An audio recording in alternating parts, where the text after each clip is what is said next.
Hello and welcome to Super OK, where we try to do a decent enough job to entertain people with our opinions on video games.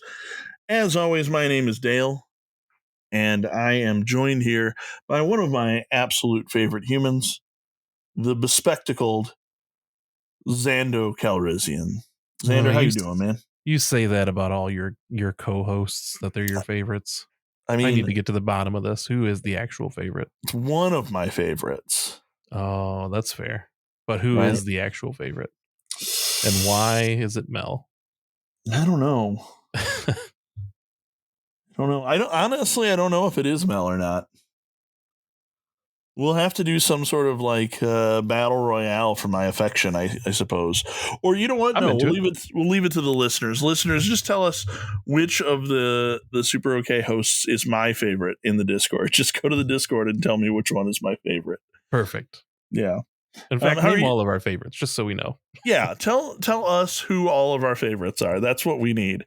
And we will adhere to it. Yes, I promise you. I will play favorites after that. No question. Xander, how are you doing today? I'm doing well. It's getting late in the evening, so I'm real sleepy. But I'm doing okay. It's not even 10 o'clock. I know, but working all the days now.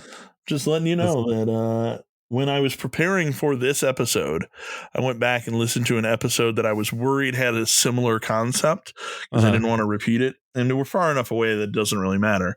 But in that very same episode, we recorded at 10 o'clock and made fun of Brody for not being able to stay awake past 10 o'clock. I'll be able to stay awake for sure. But so I'm just letting you know you're on thin ice, mister. Listen, I don't have listening. I just wanted you to listen. I was. Well, good. Two people listening is pretty bad podcast. All right, this is a video game podcast, so of course we start out without talking about video games at all. Instead, we're going to talk about a highlight of the week for each of us. That's a thing that made our week a little bit better, a little bit brighter, a little bit nicer, and so we're going to share those. I'm going to go first this time, okay? Because I don't often get to do that, and that's because I also get to make myself into a liar. I said we're not going to talk about video games. I'm talking about a video game. We talked a little bit about Helldivers 2 last week in our episode, and I have been playing so much of it since then, and it has been an absolute delight. And it's a delight not only because the gameplay is good and for the most part tight, and when it's not tight, when it's buggy or you run into some problem, it is generally hilarious. But also because it is such an amazing social game. We were in the Discord last night playing, and throughout the course of the evening, 10 different people floated through the Discord. And it was great to just be able to hang out with folks, and kill bugs and robots together with them. And for those who weren't killing bugs and robots, talking about killing bugs and robots and how much we love democracy and all of that. It was just an absolute delight. Special shout out to the people who are playing on PlayStation and join into the Discord for voice chat purposes, because those of us who are playing on PC or Steam Deck can't go the other direction. So thank you to all of you immensely. But yeah, it's a real delight. If you enjoy shooting guns in video games, I recommend you give this one a shot. It's a whole lot of fun. I do enjoy shooting guns in video games, and I've been tempted to buy this a couple times, but I've just been so sleepy at night. It's real good. It's real good. Start a midday Discord crew. Just got home from work and I only have an hour before dinner Discord crew or something like that. I don't have that luxury, unfortunately. Nah. The new job's got me getting home at about 5:30, which is time for dinner, and then time with kids. Yeah. And then I lay in their dark rooms on their beds, and then I get real sleepy. Oh, that'll do it. That will do it. So is your highlight of the week a nap, or is it something else? No, my highlight is not a nap, as much as I wish it was. I'm really looking forward to Saturday when maybe I can nap. But my highlight of the week is it's two, because I can't not mention one of them, which is Stardew Valley 1.6 patch coming out. I've been itching to play a cozy game for a while, and I bought Stardew Valley on Steam when it was like the recent anniversary. I don't remember which one it was, and I just sat on it because I knew that the patch wasn't out yet, so I only had to wait a couple more weeks for it to come out. So on March 19th, it finally came out, and I was like, hell yeah, I can start playing this game I've been wanting to play that's been released for a while, but I want to start fresh and see all the new things. And that's been a lot of fun. A lot of my evenings after working all day has been just laying in bed and like having a show play on my phone and play this very cozy game. And it's been a lot of fun to see all the new things. I'm on a different type of farm. I'm talking to different characters and seeing all the new things that they've added. And that's been a lot of fun. But my real highlight is that I was playing video games with my kids recently.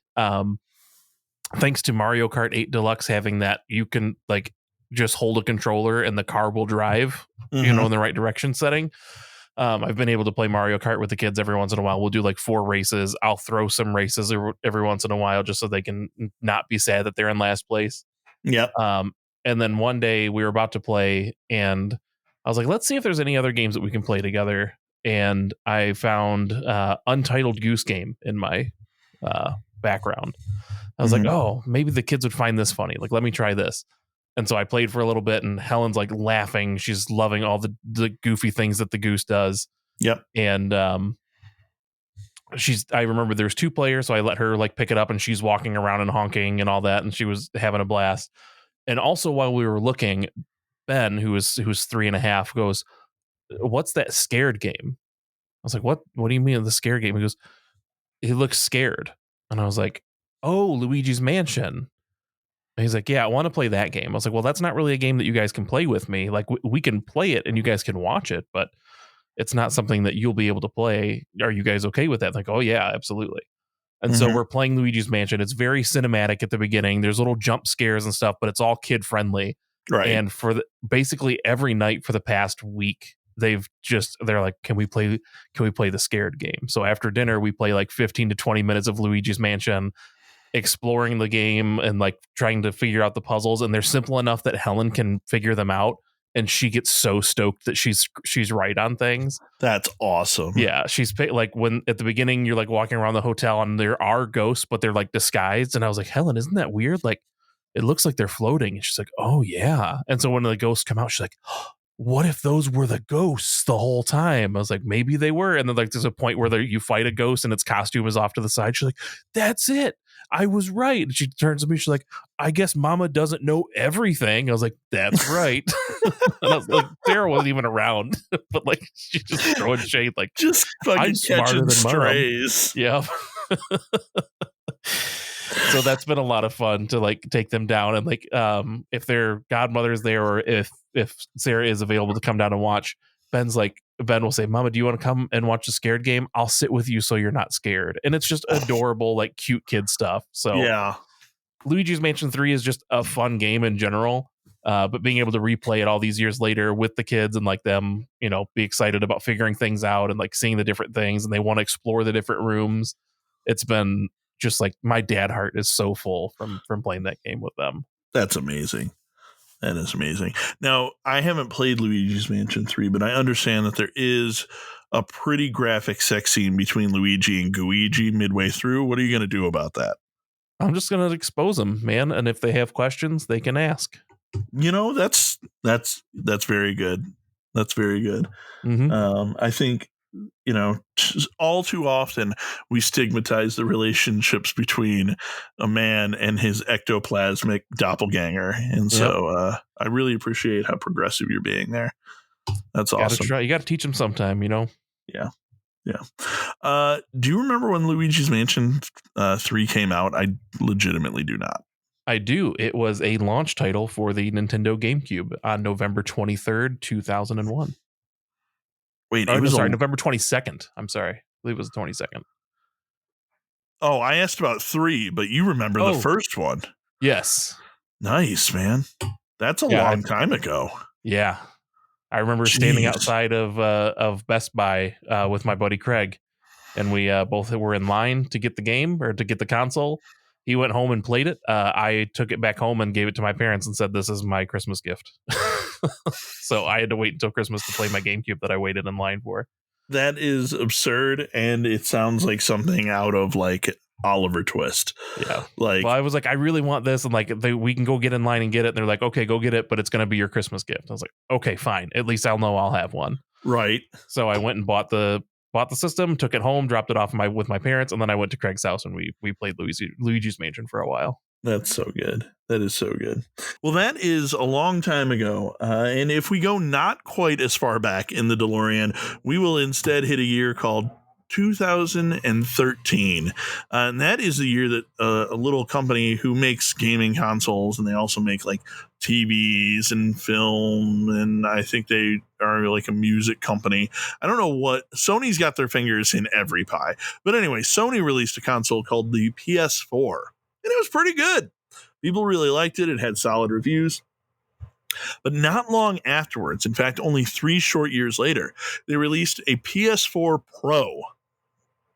Now, in their defense, this new version of the same console had a bunch of new features. It had faster storage to combat the atrocious load times. It had increased support for 4K. Better PSVR processing, and they sold a lot of them. In fact, it is estimated that 21% of all PS4s that are currently out there are Pro models. But then they released a new console, the PS5, in 2020. And that's the last one they're ever going to... Oh, wait, nope. There's already rumors of a new one of those. So we're going to talk about that. And maybe a couple other consoles along the way. So let's start with an obvious question. What do you think about the rumors and leaks of a PS5 Pro? Is this something that you're interested in? Are there any things about the PS5 that you are excited for them to fix? Well, as I get older and now that I have like a gaming PC that I can rely on, I am so much less invested in new console rumors. I am absolutely not interested in a PS5 Pro, mostly because I just bought my PS5 Slim in December. And that being said, I've barely put any time into playing with that. So I don't have any idea what kind of improvements they can make.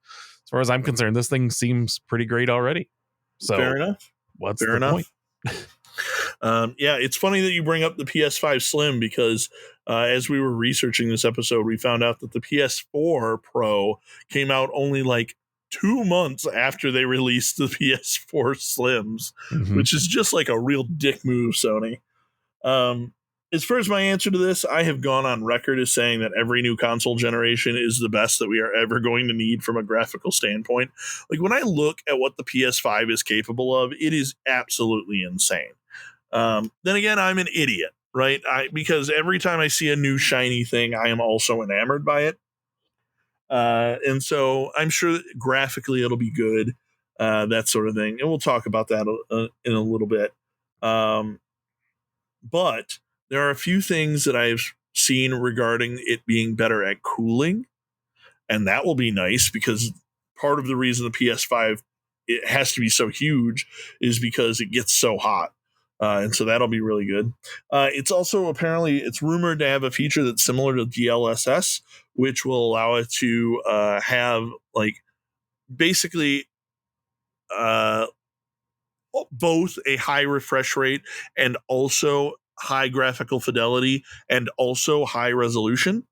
So you don't have to like pick and choose between like performance and visual fidelity and that sort of thing.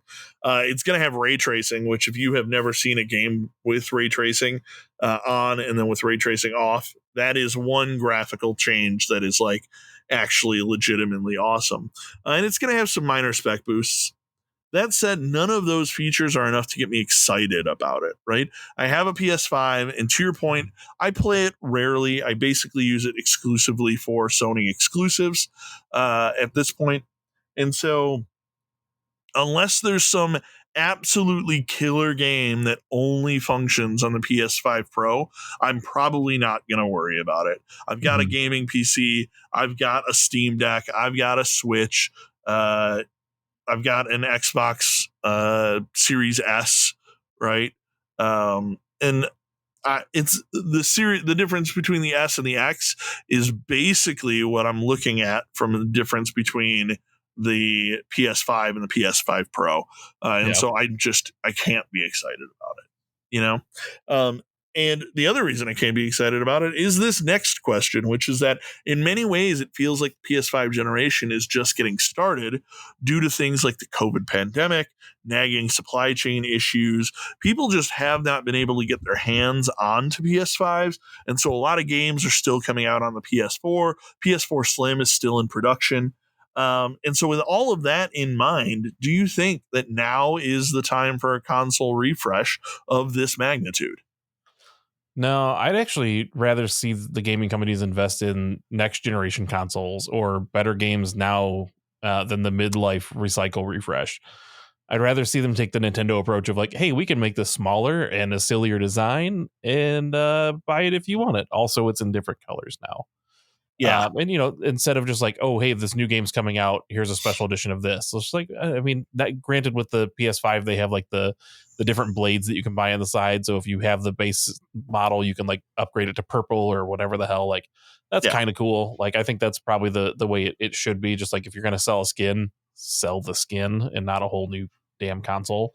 Hmm. But yeah, I think, like I said, I just got my PS5 in December and it was still like they were still like hard to come across, but the only reason I got it was because they had just brought out the Slims and they were readily available. So I was like, okay, cool. Now I can, like, I'm starting to see them in stores. I can probably pick one up because Grand Theft Auto 6 is coming out and there's no release on a PC date yet. So I'm just going to grab this so I can play that when that comes out. But yeah, I think it's just it feels way too soon. Yeah. Yeah, I agree with you. I am not excited about this. Anecdotally, I have heard that many developers at the Game Developers Conference were actually questioning why they would need a refresh this soon into the life cycle, because most of them are not even using the current PS5 to its full capacity. Like the technology to max out the PS5, it's not worth the squeeze to like do that because Mhm. people aren't using like 8K displays or anything wild like that. So it doesn't make sense to like try and push the PS5 in that way. And so a PS5 where the main draw is better specs does not make sense to me. In fact, it makes me wonder why Sony would want to do something like this. And that brings me back to one of the original reasons why they did a PS4 Pro, which was better PSVR processing. If we look at the PSVR 2, it has famously flopped on its ass. Mhm. It is not selling hardly at all. There's rumors about like them trying to like reduce inventory, stopping production, all sorts of stuff that we won't find out whether or not it's true for several years. Now, that said, why do you think the PSVR 2 flopped? And do you think that that has any bearing on Sony's desire to release an updated console? There is like one game for the PSVR 2. It is the Horizon Forbidden Dawn VR game. Mhm. Um, Other than that, Sony has released nothing for it. So it's obvious that from like a development standpoint, that's not where their focus is. It's not backwards compatible with all of the various PSVR 1 games that are out there. And I never owned one, but I have a shit ton of those games in my library because I was a PlayStation Plus subscriber. And for a little while, they were giving away a VR game every month. And so I was really excited to hear about the PSVR 2 because I was like, oh man, this might be what gets me into it. And I'll already have this backlog of games that I can play. None of those work with it. Um, and realistically, it doesn't work with any other hardware. Like if you look at all of the other popular VR headsets that are out there, they work on their system. And then, like, if you look at the Quest, for instance, you can use it as a Quest machine. You go into the Facebook App Store or whatever and download whatever. But you can also hook it into your PC and use it as just a VR headset with whatever VR games you picked up off of Steam or whatever service you've decided to use, right?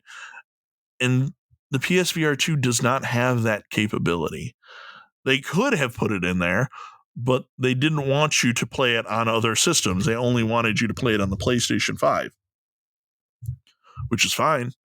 But if there ain't no games, I'm not buying your shitty headset. It's just how it is. Yeah, I didn't know that it wasn't backwards compatible. Again, that's me not following up with all the new console release news. That is, I mean, I feel like that's my answer now, is that it wasn't backwards compatible. To me, VR is already a cool niche thing, and the people who have a PSVR or another headset might not see the point in spending the money on minor upgrades. Mm-hmm. You know, I mean, granted, there are some technical specs that I recall seeing are pretty impressive, but man, that no backwards compatible ability, I feel like that's the nail. It's crazy. Yeah. And also like that aside, like assuming it was backwards compatibility or it had backwards compatibility, the PSVR 2 is probably something more for those who are like late adopters to VR. But at the same time, if those people haven't adopted by now, they probably don't want to. Yeah. So that was my original thought on why it's going to flop. But man, that's not being backwards compatible is just stupid. It's insane. It's such a bizarre choice from Sony, because like, and they talk about how like, oh, it's because of the way that the hardware processes like the incoming signal, and it's tracking your eyes to like only render in that area. But like, just drop the resolution a little bit and turn that feature off, and then boom, you're good to go, you know? So I don't know. It's fucking wacky. It's really crazy to me. All of that being said, I don't think that the PSVR 2 flopping has anything to do with the release of a PS5 Pro. I think the PS5 Pro was something that was always on Sony's plan. I think it is something that their executives penciled in when they were planning on launch of the PS5, and they're going to do it come hell or high water, because this is when they need a mid-console refresh bump. And the easiest way to do that is to entice people into buying a second version of a system they already own, regardless of whether or not there's going to be games for it. Yeah, both of the peripherals that they brought out for the PS5 just seem to have been not great ideas. Are you talking about the Portal? The Portal, yeah. Oh, what's interesting is I like looked up like because I had just bought a PS5. Mm-hmm. I was like, is the Portal like worth it? And then like now every once in a while, like I'll see in my Reddit feed like the PS Portal like community and like, hey, I finally got one, guys. This is incredible. I was like, yeah, but Steam Deck did it. Yeah. Or like just your phone with a controller paired to it.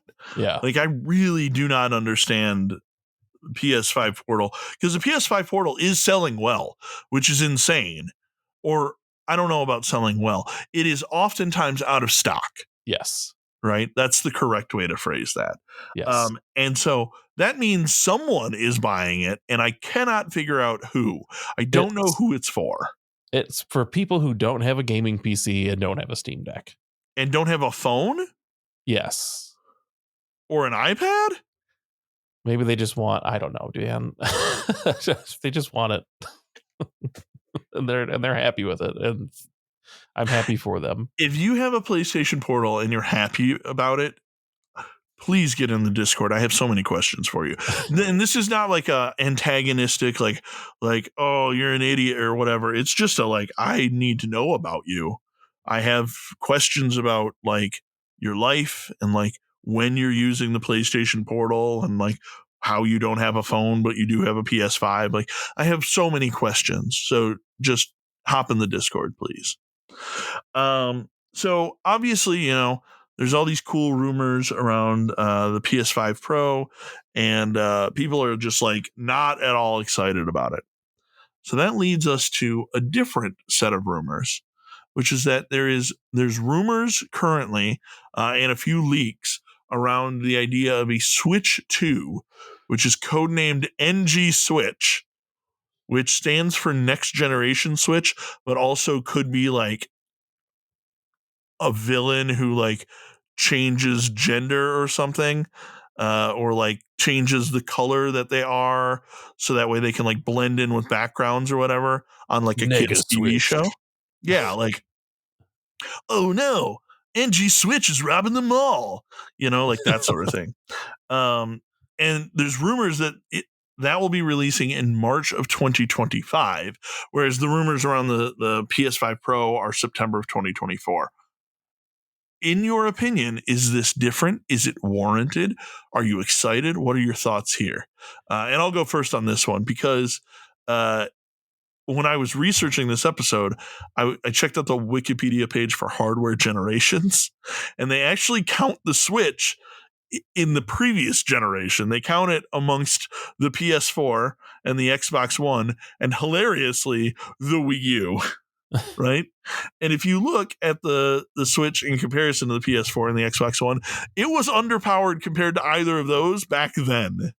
So I would love to see Nintendo release a true backwards compatible successor to the Switch with all of the power and the features of a new console.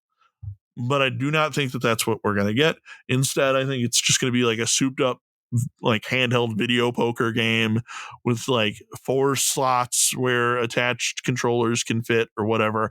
I don't know. It's going to be some like gimmicked out, like over engineered Wii U style bullshit. But I would absolutely love to be wrong. I would love for it to just be like on par performance wise with like the PS5 or the Xbox Series X, and just be able to display like Tears of the Kingdom in 4K.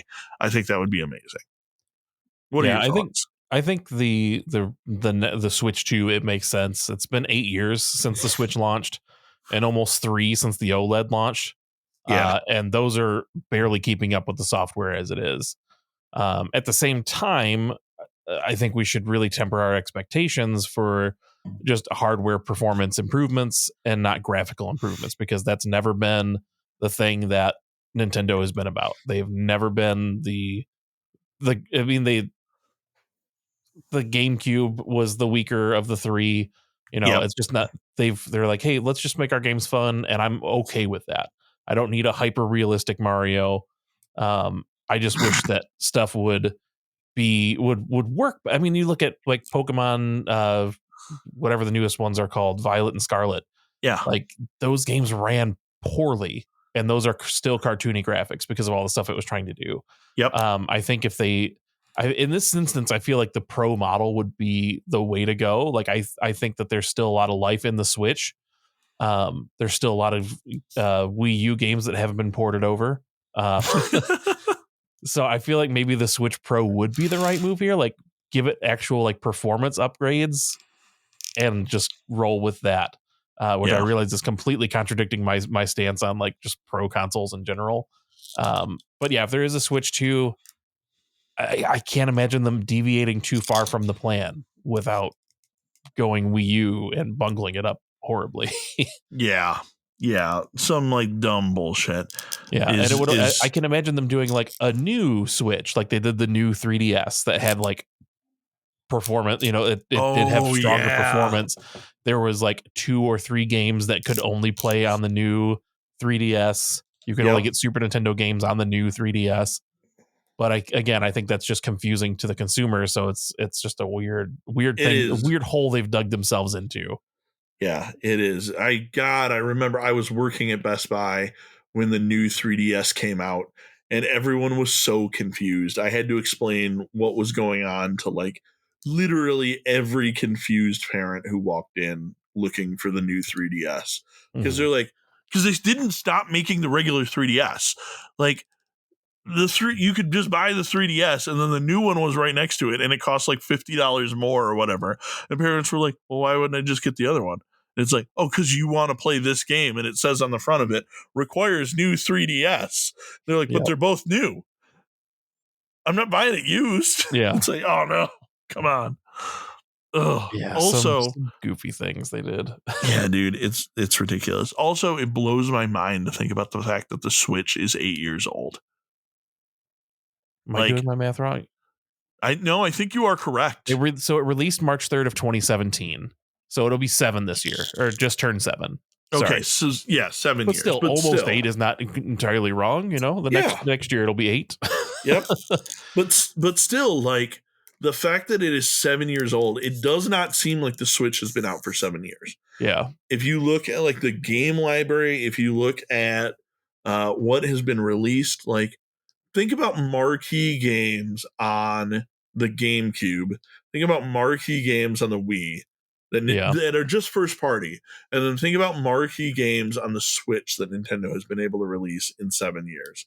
And it does not seem like it's been 7 years. It's just crazy. I think it's crazy that this console is going to be the first one since the Super Nintendo, I think, that hasn't had its own Mario Kart. Oh, yeah. No, we've just Super Nintendo had the first Mario Kart. Yeah, Super Mario Kart was on Super Nintendo, and then we had Mario 64, and then Double Dash. Yep. And then Mario Kart Wii, and then Mario Kart 8 was on the Wii U, and then we just got a port of the Wii U, and then they eventually brought out a whole bunch of extra maps. Yeah, that is interesting to think about. That's a really weird statistic. Not mad at it. Like I'm kind of okay. Like if they keep bringing out characters and stuff, like they keep supporting this game and it's still fun, like who cares that much? But I guess there's the Mario Kart Tour, or not Tour, the one where it's like the actual cars. I guess that's the Switches. Oh yeah, where it's like the RC cars. God, I forgot about that. Yep, I guess that's the Switch's exclusive Mario Kart. That's a weird thing to think about. Yep, that's this weird gimmick toy that nobody I know has. Oh man, that's wild. Wow. That's wild that we both just said that's wild. I mean, the fact that exists is like we're in the weirdest timeline is all I'm going to say. So let's look back at some older console rumors. Are there any that stick out to you? What do you remember about them? Most of my rumors that I can remember are all Nintendo stuff. Like the Nintendo 64 being called the Nintendo Ultra 64 because Ultra is more than Super, Yep. Rumors of the disk drive for the Nintendo 64 that never made it to America. And all my favorite thing, and this is just a dumb nerd trivia thing that one of the the Nintendo rep pointed out to me when I worked at Circuit City. All the code names that the systems had, like the GameCube being the Dolphin, yep, and so on and so forth. The Wii being the Revolution, which is what it should have been called. Damn it. Yep. But the cool thing about like those code names is how close those things were to being called that. If you look at early GameCube games, above the UPC code on the back of the console, there's like a product number or like a model number or whatever. And it's the earlier GameCube games would say DOL at the beginning because it was going to be called Dolphin. Yep. And then later in the life cycle, it got changed to GCN, which was the proper thing. And early Wii games had the same thing where it was REV, and they eventually changed it to Wii. Like that's how close they were to going with those names. Nintendo Revolution is such a badass name. And it really did like revolutionize gaming at that time. Like you get so many more people into it. Like that's such a imagine having the balls to call your system the Revolution and then that shit works out. Yeah. Because it would have. Yeah. It would have. It would have been the exact opposite of what Xbox had happened with the Xbox One. Yeah. Where did I already tell you this story?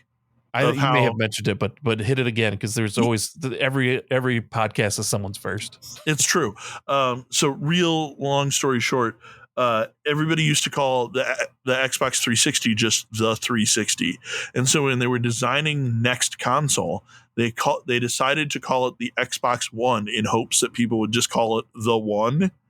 Meaning like it was the one console, and instead everybody started calling it the Xbone, and they were not happy about that. So very, very funny, very ridiculous. I still would have loved for the Switch to have been called the Homeboy. Would have been amazing. Like the Game Boy, but you could play it at home. Like that would have been great. Would have been amazing. Remember when they were going to call the Xbox the Xbox One? Everybody thought, oh, it's going to be Xbox 720 because it's a double of a 360. Amazing. So dumb. Then again, not any dumber than Xbox's real naming conventions. Yes. So just throwing that out there. They could have done it and it would have been the same exact result. Yep. Ridiculous. What? How do you even go from Xbox to Xbox 360? Like, I want to talk to that person. Yeah. I have questions, similar questions to PlayStation Portal enjoyers. Yep. Anyway, I remember, I mean, we talked about the GameCube being called the Dolphin, and I remember thinking how freaking cool that was. I remember like hearing about it and thinking like, that is such an insane name for a console. I love it. I really am excited about the GameCube being called, or about the next console being called the Dolphin. And then I remember I was real bummed when it was called the GameCube when they like announced it. And then I was real freaking confused when it looked like a GameCube, but with a handle. Yep. I was like, what is going on with this? And then the other console release that I had an inordinate amount of hype for was the Atari Lynx. Do you remember this? Yeah, I remember it. Handheld Atari console, like to match pace with the GameCube or the Game Gear or whatever. Because I remember like I always wanted a Jaguar, but I could never get a Jaguar. And like, oh, the Lynx is going to offer like similar games, but handheld. And I was like super stoked about it. And for some reason, I don't know why, this console came out in 89. So I was like young. I was like 7. Mm-hmm. And for some reason, my dumb little brain was so stoked about the fact that you could flip the console upside down and have the D-pad on your right hand and the buttons on your left hand for if you were like left-handed. Huh. I don't know why I was excited about that. I'm not left-handed. There was no reason for me to be excited about that, but I was so stoked about it. I was like walking around, like telling people in my like elementary school class, like about it. And they're like, I don't know what any of those words were. And you're not left-handed. Like, what's going on? So yeah, it was insane. But I like had a Game Pro or something that talked about it. And I was just all about it. Never ended up buying one because they were expensive as hell. But I remember I was so stoked rumor wise. So moving on from there, let's not talk about rumors. Let's talk about some releases. Do you remember a console release vividly? And if so, what was so special about that time and why were you so invested? And I want to share a story here. Because we talked about the PS4 Pro a little bit earlier, and I remember the PS4 Pro release very vividly because my PS4 was having disk read difficulties. Like every once in a while, a game would crash and it would say cannot read the disk, and I was like, "Oh, this sucks really bad." And then like the PS4 Pro came out a couple weeks later, and I thought, "Oh, I'll trade mine in for the Pro." Plus, I was playing a lot of Destiny at the time, and I wanted the loading seconds back because that game famously loaded forever. Mm-hmm. And so I took my system into a GameStop, and I was super nervous that they were going to test it, and they were going to discover the disk read error, like it was going to happen in that moment. They were going to say it wasn't worth anything, and I was going to have to go to like 6 or 7 different GameStops before it would test correctly. So I took it into the GameStop near me, the one nearest to me. And they didn't even test it. And I was super relieved. And I walked out all smug thinking I had pulled one over on them instead of like, I wonder why they didn't test it. That's really weird. And it turns out that one of those employees stole my credit card information. Oh, geez. And so like there is always a bigger grifter than you. Wow. It was real bad times. I had to like get my card replaced, like do all this like stupid paperwork and stuff. So yeah, if the employees at a GameStop are ever like, no man, you're good, we believe it works, go on, get out of here. Don't trust them. Don't trust them. Yeah. That's crazy. Yep. It was truly insane, but I will never forget the launch of the PS4 Pro. Wow. The release of the Wii really sticks out to me. And I I kind of mentioned before, it's probably because I was working in retail at the time, had expendable income, and was a pretty hardcore Nintendo fanboy.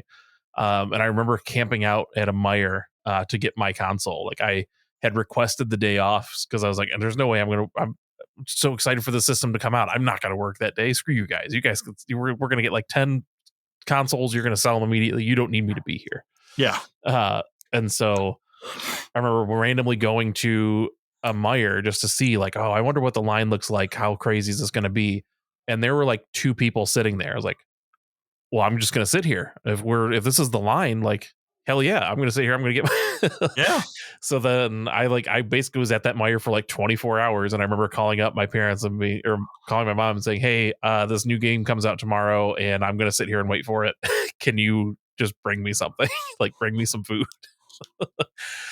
Again, I remember I just like sitting there. I had the cash in my pocket. I was like, hell yeah, I'm buying all these different games. I'm going to get extra controllers. And I felt like hot shit walking out of that Meijer with a Wii the day one, like 4 different games, extra controllers, extra nunchucks. I had all the stuff, and I was so ready to go home and play it, and then take it to friends' house and play it with them. Like, yeah. I mean, and I like I mentioned before, I was there for GameCube's release. A lot of the Nintendo stuff I always tried to grab day one, but the Wii, that experience of like camping out in the store, just really stuck with me. Yeah, that makes a lot of sense. It's funny because I remember the Wii. I was working retail.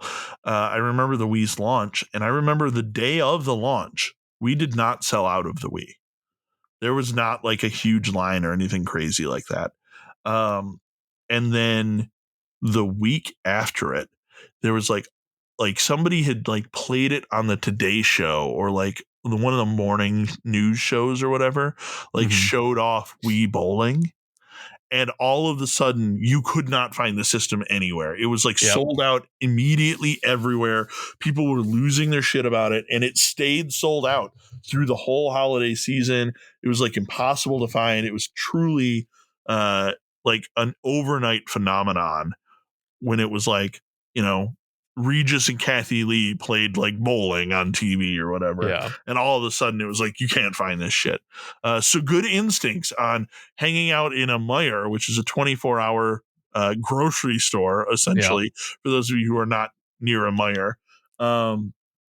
Because it was warm inside and you could just stay there. Yeah, it released in November, so I didn't have to wait outside. That's the way to go, man. Yeah, that's brilliant. Meanwhile, I remember a friend of mine waited in line for the 360 and ended up getting like frostbite in his toe because it was like November, just like snowing and like shitty cold Michigan weather. Yeah. Yeah. I remember working at Best Buy, and there'd always be like those hardcore people who like straight up brought tents. Yeah. To like wait for consoles and shit. It was always great. It was also fun when the system released, and like you said, after people started coming in and like always asking, like, do you have Wii's, to the point where like we contemplated, like, do we just answer the phone and say we don't have Wii's in stock? Like, we started doing that. Yeah. But people coming in and like asking about the system, and they're like, oh, do you have one? I was like, yeah, I do. I was like, oh, of course you have one. You probably bought them while you were here. I was like, no, I took the day off and I went to the store, and I went to a different store and waited in line for 24 hours to get mine. What did you do to get it? Oh, you waited till after it was out, and there's a crazy hype for it. Like, only you would go holier than thou on a customer who's like, "Hey, I just want this thing for my kid for Christmas." That's so good. Well, they got shitty with me. They're like, "Oh well, yep.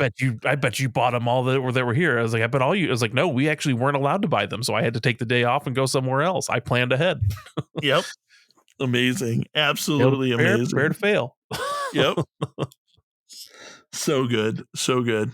All right. So that brings us to our sponsored question. And this question is sponsored by our uncle, and he totally works at Nintendo, and he knows all about the new consoles that are coming out. And our uncle wants to know, what rumors do you want to start about an upcoming console? So one of the last retail jobs I worked was cell phones. And I remember every time the new iPhone would come out, or like there were rumors that it was coming out before anything was even announced, I would always get a plethora of customers coming in saying like, "Oh yeah, I saw this video on YouTube, and it's got the new iPhone's going to have a holographic keyboard that comes out, and you can just tap on the table and it'll recognize what keys you're hitting. It's going to have that." So that's what the Switch 2 is going to have. It's going to have it anytime you need to enter text. The Switch 2 is going to have that holographic keyboard. Also, the controllers are gloves. They're bringing back the Power Glove idea, but this time it'll be actually awesome, and there will be glasses peripheral, so you don't even need a screen anymore.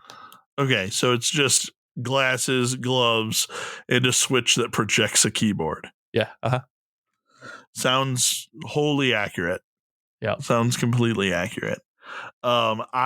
Dude, you talking about those stupid iPhone videos, the stupid CGI iPhone videos takes me back because I had so many customers play the video for me. Yep. And I'm like, that is clearly fake. Like, I don't know what you're talking about. And then somebody like saw those videos and thought like, hey, that's a good idea. I bet you we could do that. Have you ever used one of those holographic keyboards? No, I didn't know that they actually existed. They actually exist. The way they work is it's like a little rectangle that sits on the table in front of you and projects the laser down onto the desk. And they suck. They cannot track your fingers for ass. They're terrible. So, yeah. Well, Nintendo's going to get it right. So yeah, I'm sure Nintendo's going to get it right. I always love the people who are like, I saw this video online and it had this. I was like, oh, that's cool. I saw this video online that had unicorns. Yep. But those things aren't fucking real either. So yep. Absolutely. Absolutely. So what did your uncle tell you about the Switch 2? Yeah, man. My uncle said that the Switch 2 Son of Switch, and that's what it's going to be called, by the way, Switch 2 Son of Switch, is going to be backwards compatible, just like the Wii U was with the Wii and all of that. But he says that it's going to be backwards compatible to all Nintendo consoles. Oh. It's going to have a slot on it for all of the various cartridges, and it'll have a disk drive, and it's going to weigh like 15 pounds. But they're still going to consider it a portable console since it'll come with a table mount like the Virtual Boy. And the Virtual Boy console games will still be supported, but they'll just display in red on the screen that is built in, or that, you can put it into the huge dock and that'll allow it to play on the TV. So yeah, I'm really excited about that. And then my uncle who works at Nintendo, he also said that they're working on a new Meta Quest. It's the Meta Quest 4, and it's going to have a dedicated button to switch your viewpoint to Mark Zuckerberg's robot eyes as a fun treat for all the non-billionaires. And you can see him like kill a rhino and eat it, or like whatever else he does. I don't know, power down and go to sleep in a cryo tube for 3 weeks, or, those sorts of things. So I personally, I don't know about you, I'm really excited about both of those new consoles. I'm going to be great. This is the dumbest question. Oh, man. Remember when the DS came out and it did have an extra port for Game Boy Advance games? That was so fucking cool. Yeah, it was pretty wild. Pretty wild. It didn't make any sense. It was great. Remember when the 3DS came out and everybody was like, what's happening? Yep. I don't understand. And you remember how they brought it out at a more expensive price point, and then they dropped it like 3 months later, and then they came up with the Nintendo Ambassadors Club, where you got virtual console games for free, and that was your prize for being an early adopter? Oh, man. No, because I was not an early adopter. I looked at it when, this is dumb. I've got an Xbox 360 at home. I wasn't an early adopter either, but I bought one off of somebody who was, and they had all those games, and so I just transferred it over to my account. Perfect. Awesome. Flawless. Yep. I love it. Do you have anything else to say about the PS5 Pro, PSVR, Switch 2, any of that? No. I just don't want to have to replace my PlayStation 5 that I've barely played. That's fair. And I really want to hear from the people who like the PS Portal. Just tell me why. I also, like, legitimately, if you are somebody who likes the PS Portal or is interested in buying one, I want to know why, because I cannot wrap my brain around it. And maybe I'm missing something, right? Like, I didn't have a DS and everybody loved that thing. So I've missed things before. Maybe this is it. Come talk to me, unless you're Dan, and if Dan, fuck you. But everybody else who wants to have a PlayStation Portal, let me know, please. Outside of that, if you are a Patreon, thank you immensely for supporting us. We couldn't do it without you. If you're not in the Discord, get in the Discord. We shouted it out like 7 times in this episode. Yeah. Really is a joyous place to be. And beyond that, why don't you tell the people where you can be found? I can be found in the Discord as Zando. I think it's just Zando now. Yeah, just Zando. And that's pretty much anywhere else is Zando or Zando Calrissian. I'm on the Blue Skies, even though I don't ever post anything. That's where you can find me. Yeah, nice. I am a 20-sided ninja anywhere you can find a 20-sided ninja, including the Discord and Blue Sky. And then somebody, I'm not sure who, but someone signed my phone number up for text message updates from right-wing news sources under the name Ira Ferguson. And so if that's you, funny prank, but seriously, please stop. I don't need it. But maybe it's the GameStop employee that stole your credit card. Dude, maybe he's like getting me back years later for canceling it on him. He's like, I just needed 3 more cartons of cigarettes from a Florida gas station, man. So yeah, I don't know. Absolutely insane. Outside of that, if you're still listening, thanks for listening. I hope you have a super okay day. Just tell the people goodbye. See ya. Goodbye.